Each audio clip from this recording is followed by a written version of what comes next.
All right, we have arrived on the new job site, and this is where we'll be working. Basically, what we're going to be doing here, as you can see, we've got the walkway right here. We're going to secure this erosion. See the erosion underneath there?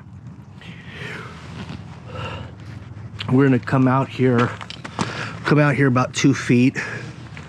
And then when we pour this, we're going to shove the concrete pump hose up underneath here to stabilize that. Once we get the concrete in here, so it's going to come out like that, then it go down. And then what will happen is you can see all these piles of rocks on that end, and then a pile over here as well. That'll come up against the front of the new concrete to try to slow the erosion down. Oh, looks like somebody lost their shoe on the river here, and it floated up right into here.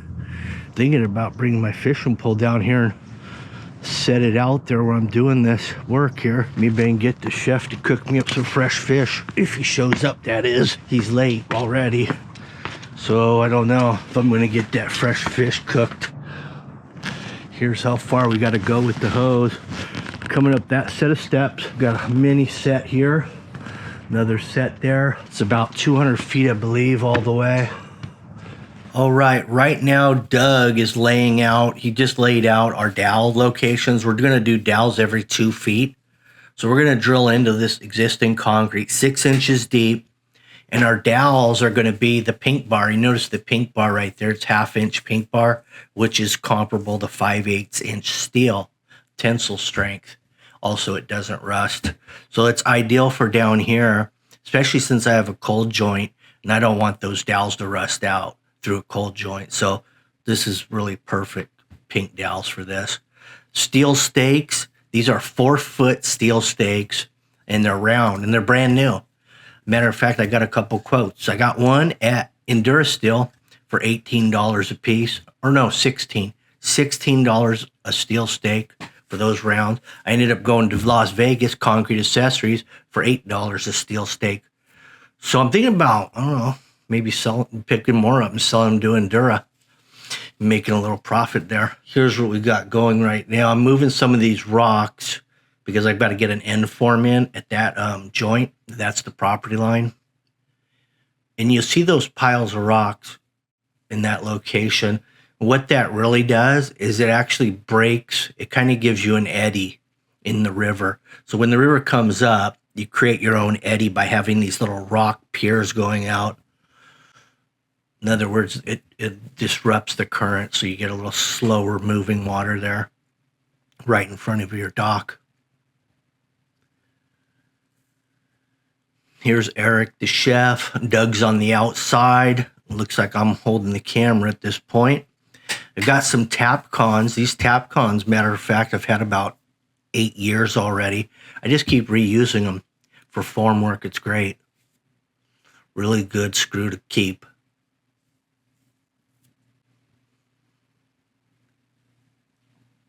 We're going to be putting kickers. The way I've designed this form setup, we're just using 2x12s. We could have used plywood, but we've got 3 2x12 stacked.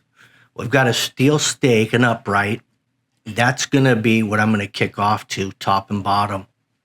Rather than use a 2x4 upright, which is more wood, I'm going to actually just use the steel stake itself for the upright.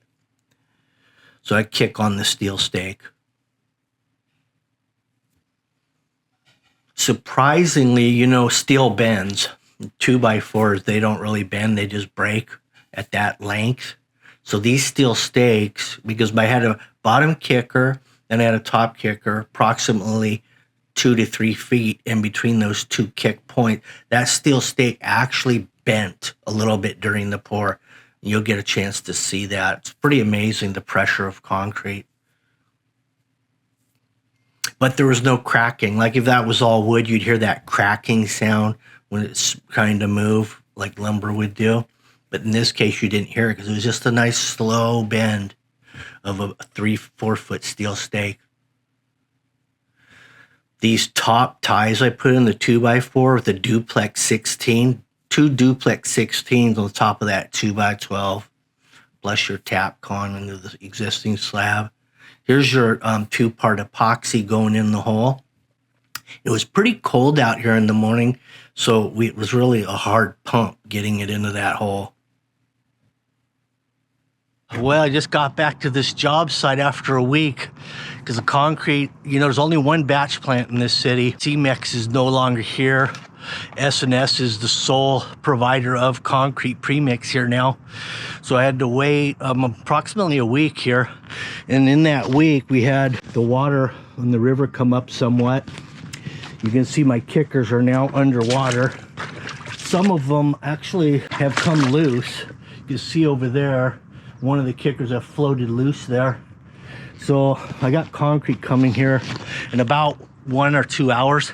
So I've got to get these kickers in that have disappeared and get this thing ready, because this water could potentially, in the summer, they release more and more water and it comes all the way to the top of this concrete, and you can see. So we're looking at about 3 to 4 feet this river could actually come up. So I got to get this concrete in other words, very quickly before it's too late, and I got to wait for the next season. If you look way down there on the other side of the river, see that building, concrete building? It's the shell, a start of a casino that had been abandoned about probably 20 or 30 years ago, and that's the skeleton of it. I don't know what happened or why it stopped, but it's in a great location, really. All right, let me get down to business here. All right, we got Edgar with me today, a new concrete finisher. And I was fortunate because everyone canceled me. But the pumper came through for me. He brought plenty of help. This is a great opportunity for me to really check how well these treads work.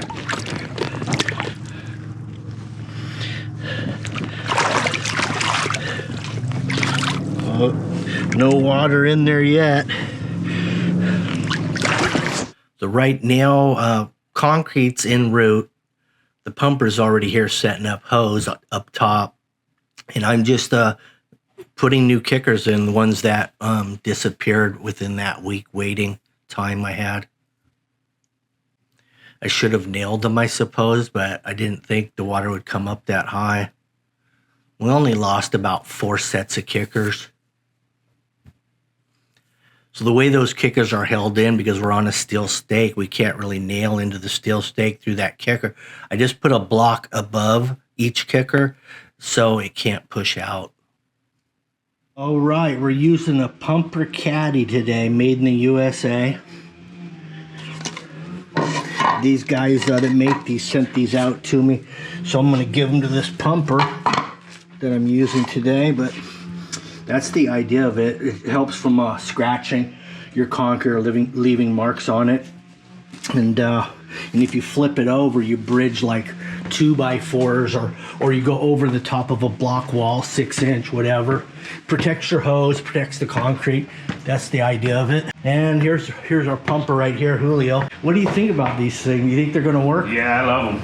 Oh, really? Cool. Yeah, especially this right here where you can, instead of using 2, we're gonna try it out. I'm pretty sure it's gonna work, but we're gonna leave it like this. Instead of using 2, 1 on each clamp, we'll just put it like this at the reducer. Oh yeah, because that's where you're gonna get that surge. Yeah. And normally it would probably scratch the concrete or something. Yeah, so it's handy that it's like this, so it saves you 1. Oh yeah, yeah. So you don't have to buy as many, in other words. Yeah. We'll find out at the end of the job how well they work. All right, here's Julio out of the pump. The concrete has arrived. We've got 10 yards of concrete. This is a 4,500 PSI pea gravel. Great for this location. And he brought an additional 3 guys, plus he brought me a concrete finisher as well. So I got plenty of help. It's a long hose. We're at I think we're at 240 feet of hose out, and it's all downhill. So it seems like it would be easier to pump downhill, but it's actually harder. Uphill's better if you're really running a pump. Because what happens downhill is the concrete separates and then it could clog on you. Uphill, you're constantly pushing. We had some problems with the pump, which worked out okay for me. In the pump, there's 2 floating balls within the pump manifold, and they work together, back and forth surging, and that's what pushes it into one line. And one of the balls was jammed up, probably, I don't know what was wrong, out of round or whatever. So we're working off of one ball in this whole project, pumping the concrete. So it was pumping less than half speed, which was okay because it gave the concrete time to set. So I'm not really hitting that much pressure on that form all at once. We're using the DeWalt vibrator. As we pour this up, we're doing lifts of about, we did, I think, 12-inch lifts on each pass. And each time we made a pass, we used the vibrator to try to get it to go underneath the existing concrete as much as possible. But what inevitably stops the concrete from flowing in a cavity like this is pressure, air pressure. So if the air pressure that you're creating by trying to fill a void like that, if the air can't go anywhere, the concrete's not going anywhere. So you're only going to get so back there for the air pressure builds up to a point where it's not traveling. Ran the forms wild. You can see that by the height of these forms. And that's good because now I still have full 2x12s to reuse and repurpose. There was the one blowout right there. That I had to add that kicker at that point. It was right here on the splice. I just threw another kicker in during the pour. You could kind of see the stakes, how they're kind of concaved at this point. Pretty interesting. Although it doesn't hurt the structural of this concrete, you know, being that way, it probably actually increases the structural value of it. So you got more concrete down there now.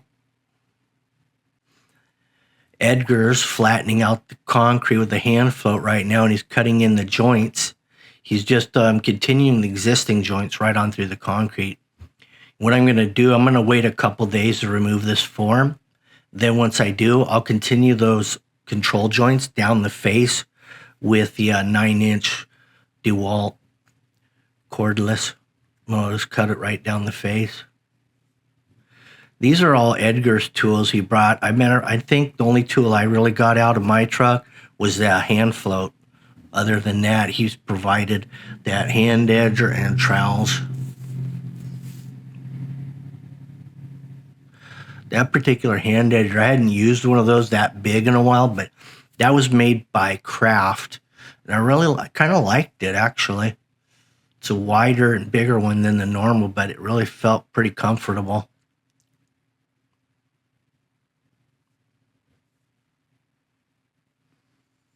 This concrete went off fast too. When you're dealing with a 4,500 PSI, pushing it through a small hose, 240 feet, you're creating friction, in turn creates heat, and it's 4,500. So it went off pretty quick. And we had some trouble actually keeping up with it, getting the kickers off, or these top ties, getting those off, flattening it out, and brooming it. The homeowner wanted a fairly rough finish, so I just gave him a little swirl like that, kind of the Picasso brush look. There it is. There's your rough texture. That way when the water's up high and you're rolling your jet ski in on here, you don't slip off the edge of the concrete and bang your head on it. Here's strip day. The chef, Eric, showed up. He brought us a helper. Mickey's out here. We got to go up 3 flights of step to get out of here.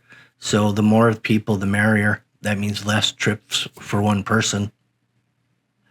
All my tap cons I saved and put them back in the coffee can, same coffee can for the last 8-10 years. It's holding up well. So this is the color of concrete 2 days later.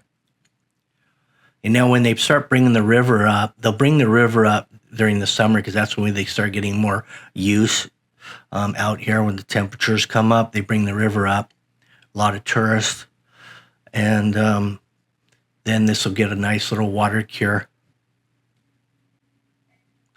So now that we're pulling the forms off, you can't really tell that there was a bend in the steel stakes at all. You could see it when the upright is there, but not when all the forms are off. So ideally, what the homeowner is planning on doing here to prevent future erosion underneath the new addition, he's going to have to, what I suggested is that He puts these boulders along that bottom edge all the way down. Then what he can do, come up maybe, halfway on this pour, maybe a foot, come up a foot, and then with the boulders, then just take some bag mix, dry concrete bag mix, dump it on there dry, and then just let it get hard, lock those rocks in, prevent future erosion. So this is a case where dry mix is good. I mean, you can't really get away with dry mix on a finished looking product, but when it's going to be underwater, it's fine and dandy. Ideal for dry mix pour. Anyway, thank you for watching this. It came out beautiful. Hope you enjoyed it and have a good day.